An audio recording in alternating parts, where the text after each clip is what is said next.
दसर सिंह फिर स्वागत करता हूँ मेरे चैनल गूगल दसर सर पर। स्टूडेंट्स बहुत बहुत धन्यवाद। अभी तक हमने 3 चैप्टर किए हैं। अब जो चैप्टर है उसका नाम है द एनिमी, जिसके राइटर का नाम है पर्ल बक। जो इस चैप्टर के बारे में जो मेन प्रोटागोनिस्ट हैं वो डॉक्टर सदाव हैं। डॉक्टर सदाव के हैं जापानीज डॉक्टर हैं और उन्होंने अपनी मेडिकल जो डिग्री की थी वो अमेरिका से की थी और अमेरिका से वापस जापान लौट के आए थे। ये जो समय जो था वर्ल्ड वॉर सेकेंड का था और उस समय ये था कि जापान के जितने भी डॉक्टर थे जो बाहर रह रहे थे उनको भी जापान वापस बुला लिया गया था। बात करते हैं वापस स्टार्टिंग से। जापानीज सर्जन थे, डॉक्टर सदाव नाम था इनका। ठीक है, सदाव क्या है, अमेरिका गए थे अपनी मेडिकल डिग्री के लिए। वहाँ पे लड़की जो उनको मिली थी, अमेरिकन लड़की मिली थी और उसका नाम था हना, और वो उनसे शादी कर लेते हैं। हालांकि उनसे जो शादी करते हैं उनके फादर का जो कहना था, डॉक्टर सदाव के फादर का कहना था कि शादी जो होगी वो जापानीज ट्रेडिशन के अकॉर्डिंग होगी, ना कि अमेरिकन के। और बिल्कुल जो शादी हुई थी वो पूरी जापानीज ट्रेडिशन के अकॉर्डिंग हुई थी। ठीक है, ये टाइम जो था वर्ल्ड वॉर सेकेंड का टाइम था। Doctor were called to serve army, और जितने भी जो बाहर डॉक्टर रह रहे थे उन सबको के आर्मी की सेवा के लिए बुला लिया गया था। सभी को आर्मी की सेवा के लिए तैयार किया गया था।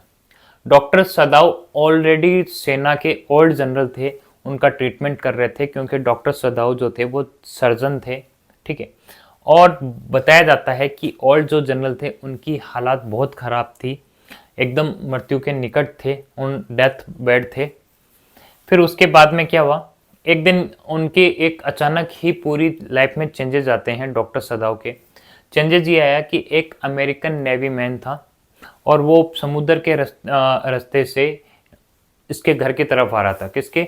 डॉक्टर सदाव के घर की तरफ से। डॉक्टर सदाव के घर की तरफ से जैसे आ रहा था तो डॉक्टर सदाव को शंका हुई और उसने जैसे जाके देखा तो उसको गन लगी हुई थी, गन का शॉट लगा हुआ था।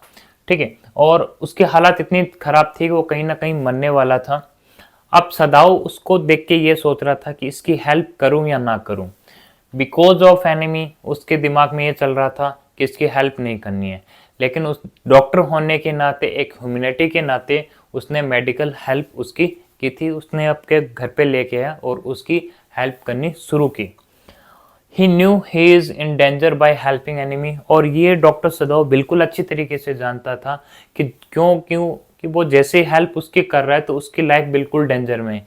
क्यों? क्योंकि वो एक एनिमी की हेल्प कर रहा था, क्योंकि अमेरिकन वर एनिमी। ठीक है, अमेरिकन जो थे वो सारे एनिमी थे।